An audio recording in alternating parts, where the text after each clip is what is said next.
Olá pessoal, eu sou a professora Débora Rosa e hoje a nossa aula é sobre inovações tecnológicas. Quando a gente fala de inovação tecnológica, é comum que venha na nossa cabeça, que venha à nossa mente, somente computadores, telefones celulares, softwares, tudo ligado às comunicações, às tecnologias comunicacionais. Mas será que é só isso que é tecnologia? Será que é só isso que está relacionado com a inovação tecnológica? É o que nós vamos tentar discutir um pouquinho aqui hoje. Então, o que a gente vai ver na aula de hoje? Como o ser humano evoluiu, como nós nos constituímos enquanto sociedades, como a tecnologia ajudou o homem a sobreviver, por que nós perdemos a criatividade, alguns exemplos de inovações e como se dá o processo criativo. Inovação é a exploração com sucesso de novas ideias, Então, nós vamos partir dessa análise, do que é inovar, como inovar pode melhorar o nosso espaço de trabalho, como a gente precisa organizar esse espaço de trabalho para que a gente seja capaz de inovar e quais benefícios a gente pode colher dessa inovação, certo? Para a gente começar, o que é tecnologia? O que é tecnologia? O que a gente pode, então, definir enquanto tecnologia? Será que é só o que está relacionado com computadores, com celulares, com softwares, com engenharia? Será que é só isso que é tecnologia? Essa palavra ela vem do grego. Tecne significa arte ou ofício. E logia está ligado ao estudo de alguma coisa. Então, a tecnologia, segundo a definição do dicionário, é o conjunto de técnicas para se fazer alguma coisa. Pode ser um produto ou um serviço.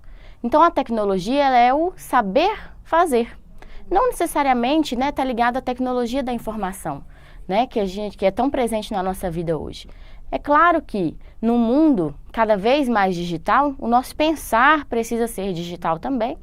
E aí a tecnologia vai estar também nesse meio digital.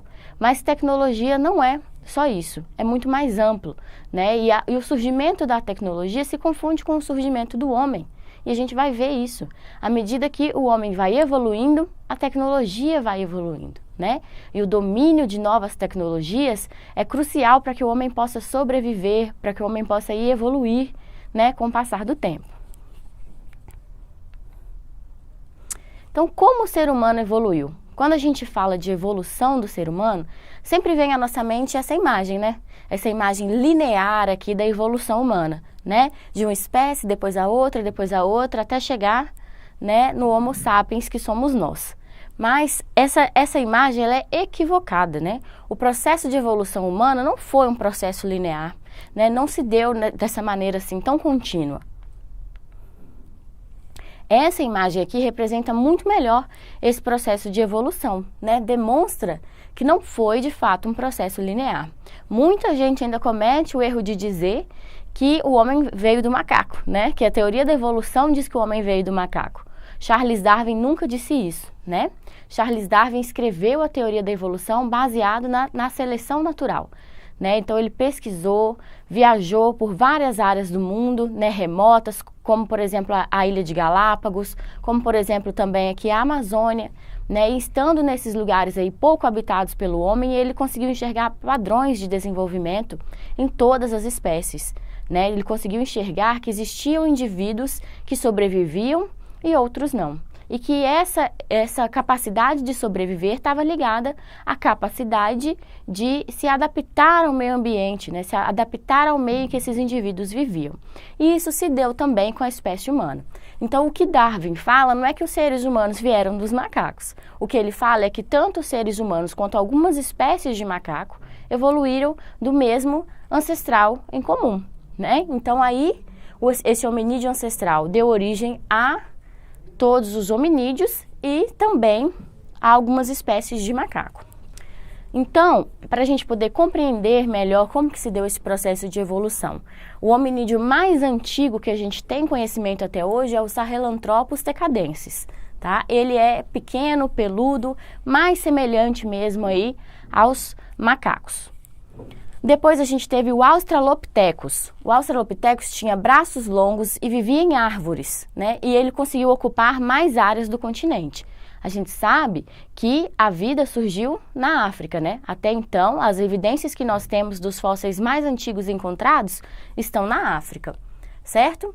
Depois do Australopithecus, nós tivemos o Homo habilis, que foi o primeiro hominídeo capaz de produzir ferramentas, né? Então, ele já foi melhorando a sua capacidade de sobrevivência por causa das ferramentas de pedra lascada. Então, o homem aprendeu a bater uma pedra na outra, lascar uma pedra na outra, e aí ele poderia fazer lanças, flechas, né, para se proteger melhor de predadores e também para ele conseguir mais alimentos.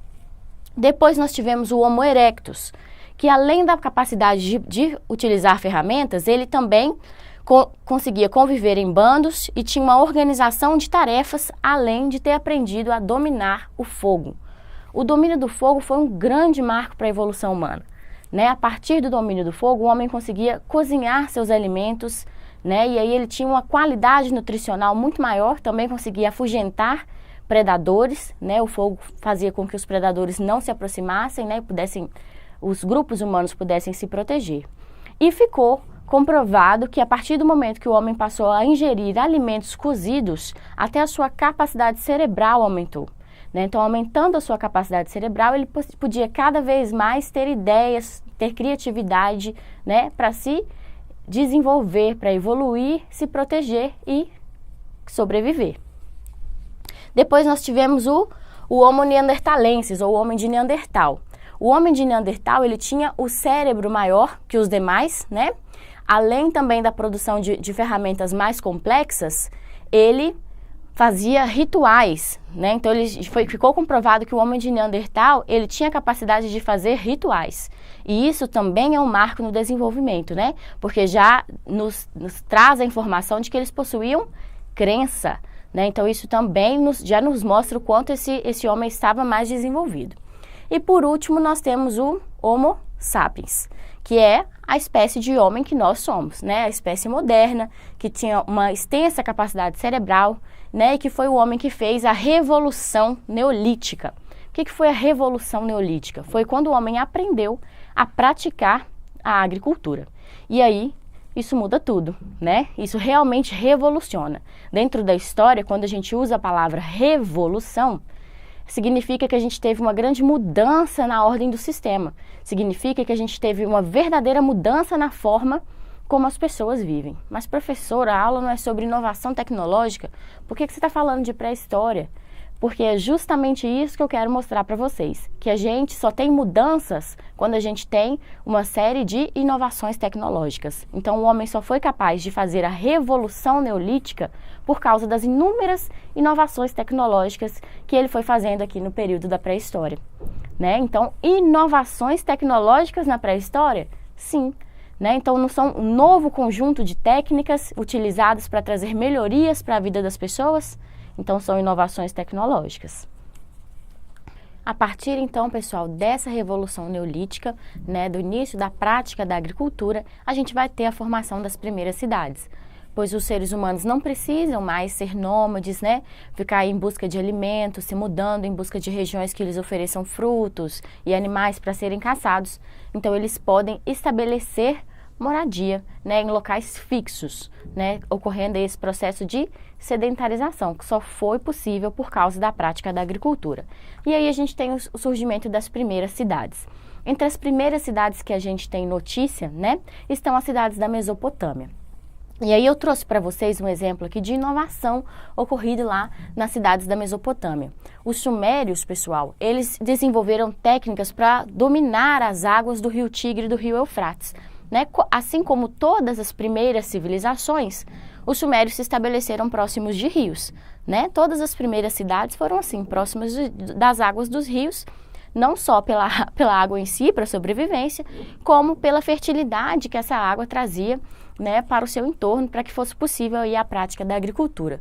Os sumérios, eles desenvolveram maneiras de conter o alagamento desse rio através da construção de diques. Eles construíram canais também para levar essa água, né, para regiões mais distantes da margem, para ampliar essa área de cultivo, né? Eles desenvolveram construções, né, que fossem adequadas o clima que eles tinham lá, né, utilizando o tipo de material que era abundante na região que eles habitavam, né? Então a gente vê que são o quê? Inovações tecnológicas que essas pessoas vão fazendo, né, de acordo com a região que eles estão inseridos, com a geografia do lugar que eles estão e principalmente com os problemas que eles enfrentam, né? Então qual eram os problemas que os sumérios enfrentavam? A cheia dos rios, então eles precisavam inventar maneiras de se adequar, né, a esses problemas.